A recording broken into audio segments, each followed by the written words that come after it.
students. So gynecomastia. So last class में हमने gynecomastia के बारे में देख रहा था. So this is one of the male reproductive organ disorder, मतलब male breast disorder.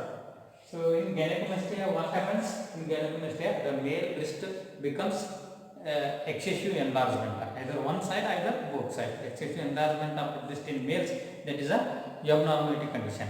Okay, so that condition is called as gynecomastia. So इसका एटोलॉजिकल फैक्टर्स भी हमने देखा था.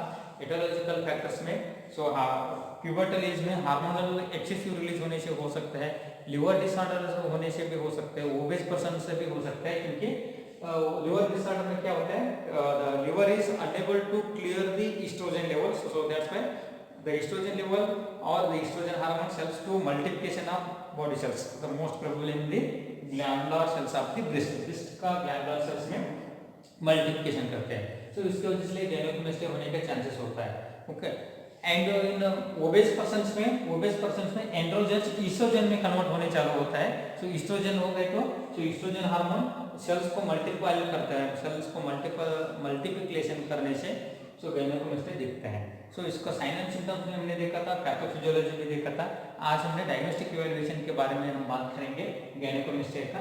तो डायग्नोस्टिक इवैल्यूएशन में सिंपल में gynecomastia में हिस्ट्री कलेक्शन करना है.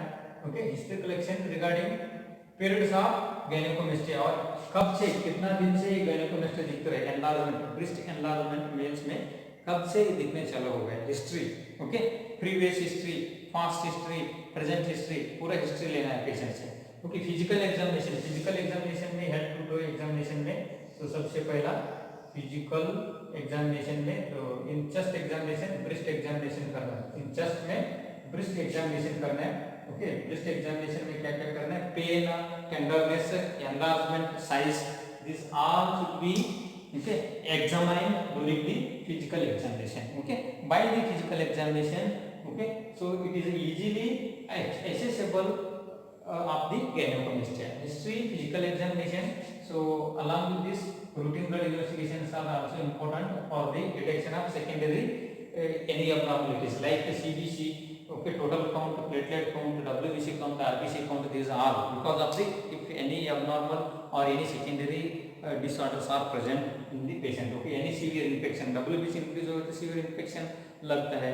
Okay, then other than this the most important is for the definitive diagnostic investigation is mammography भी कर सकते हैं. मेल में mammography means okay breast graphical visualization of the breast, mammography बोलते हैं. biopsy, okay, breast biopsy, okay, breast biopsy कर सकते हैं. Okay, mammography and breast biopsy, these are very important. Okay, other than this biopsy means the small piece of tissue is removed for the examination purpose, histopathological study purposes. Okay, histopathological study purpose के लिए ये कर सकते हैं. Okay, other than this और एक investigation करते हैं chest mediastinal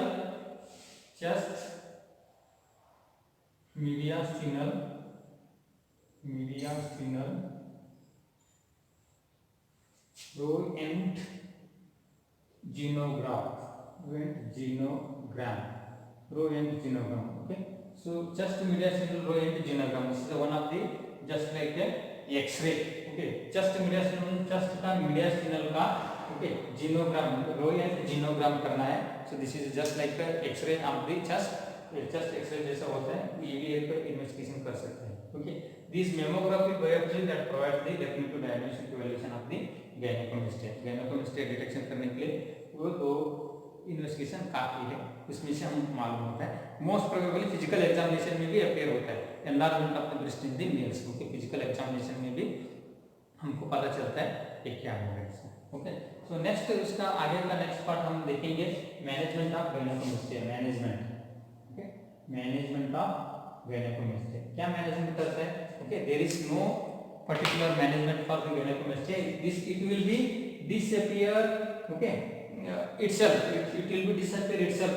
थोड़ा दिन के बाद अपना gynecomastia यानी ब्रेस्ट एनलार्जमेंट मेल्स में कम होता है. जैसा कभी कभी बच्चे में भी होता है, बच्चे में हो गए तो जैसे एज होता है 3 साल 4 साल के बाद अपना आप कम होता है. There is no treatment is required for this. Okay, no treatment is required.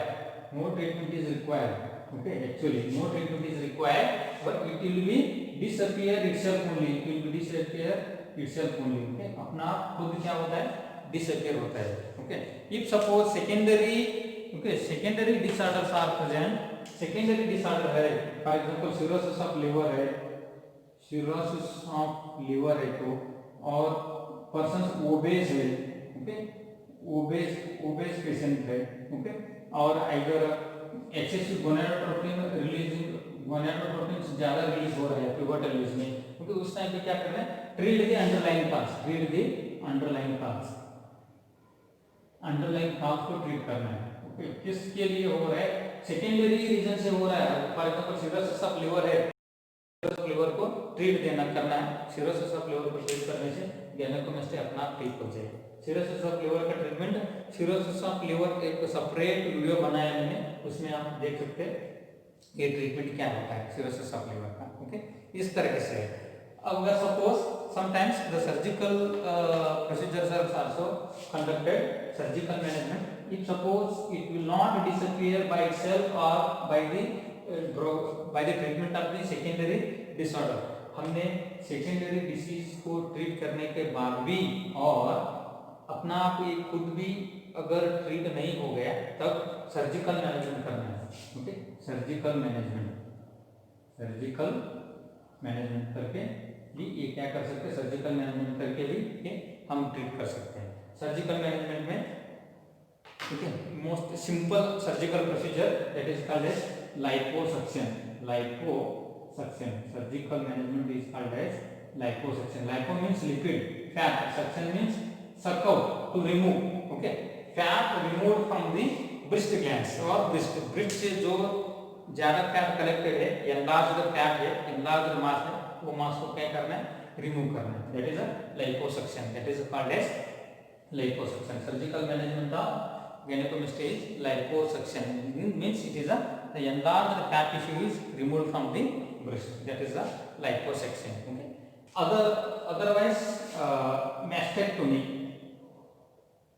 मतलब the surgical removal of the breast glands, surgical removal of the okay breast gland को सर्जिकली क्या करना है, रिमूव करना है अफेक्टेड पार्ट को. Okay, the surgical removal of the affected part of the breast. Okay, breast का affected part को surgically remove करना है. Okay, so other than this if the person is obese, ज्यादा फैटी पर्सन है तो so advise him to regarding the diet and reduces the weight and exercise. so these all are very important in the treatment of gynecomastia. Fattiness हमने कम किया तो gynecomastia मतलब breast enlargement भी कम होने chances होता है. so सबसे पहला हमने अपना ट्रीट होता है, उसके लिए हमें वेट करना है. अगर अपना ट्रीट नहीं होगा तो सेकेंडरी डिसऑर्डर जो भी हो, सेकेंडरी डिसऑर्डर को हमने उसका ट्रीटमेंट स्टार्ट करना है. सेकेंडरी डिसऑर्डर के बाद भी अगर कम नहीं हुआ, लाइपोसक्शन, उनका लाइपोसक्शन करके सर्जिकल प्रोसीजर करना है. so otherwise in liposuction in sometimes the surgeon advise for mastectomy. it is a mastectomy means sometimes the surgeon recommended for surgical removal of the breast glands. okay, breast gland को surgically remove करने का. so this is regarding the gynecomastia definition, etiological factors, pathophysiology, sign and symptoms, diagnostic evaluation, management is very important. so we have already discussed regarding this all gynecomastia. so next topic हमारा होता है, हमारा next topic है breast cancer, benign cancer of the male breast. Okay, male breast का benign cancer. Okay, so male breast का benign cancer हमने देखेंगे. So this completes the gynecomastia. Complete हो गए. Next is breast cancer, male breast cancer. Okay, male breast cancer.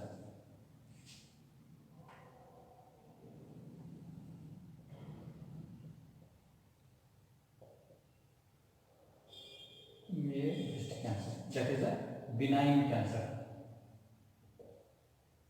Benign cancer, male में ज़्यादा से ज़्यादा कैंसर होगा तो बिनाइन कैंसर होता है।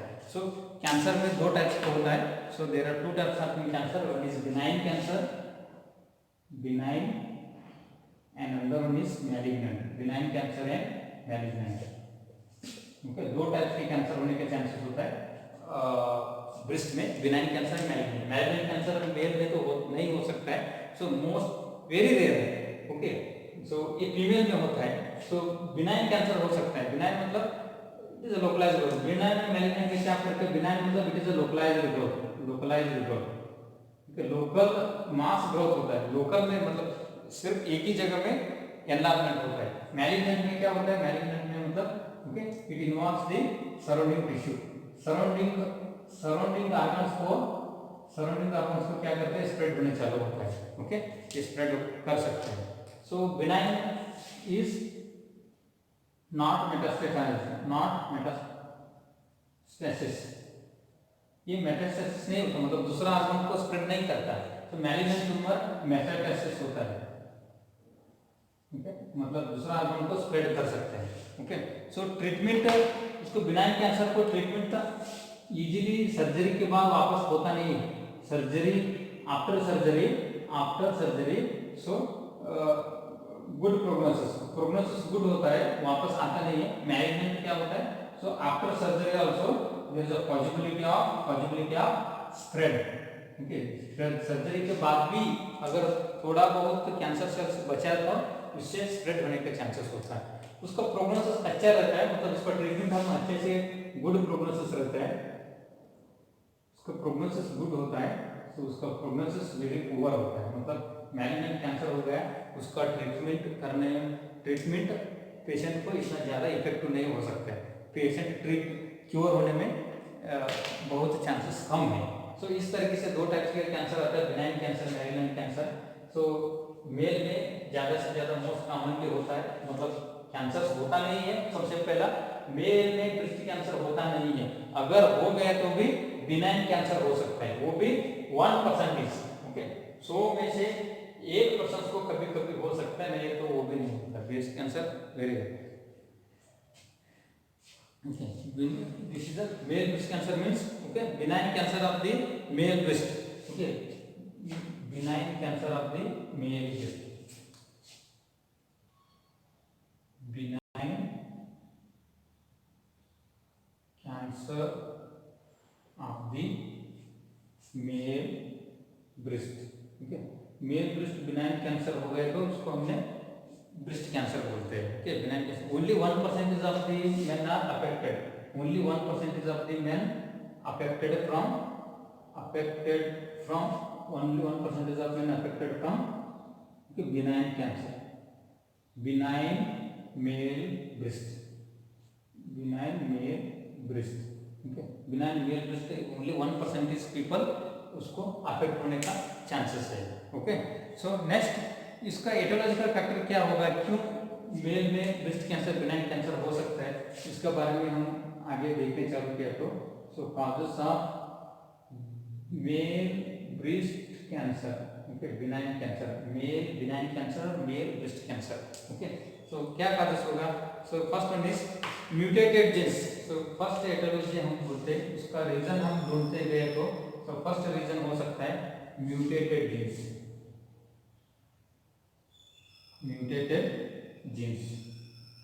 म्यूटेटेड जीन्स मतलब सो म्यूटेटेड मतलब okay altered genes. Okay, mutated means permanent alteration of the DNA of the gene, gene में जो डीएनए होता है सो अल्टर होता है, उसका स्ट्रक्चर ठीक से नहीं होता है, so that is called as mutated genes, permanent alteration of the permanent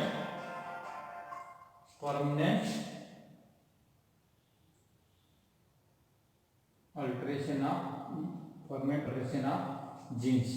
okay, genes क्या होता है?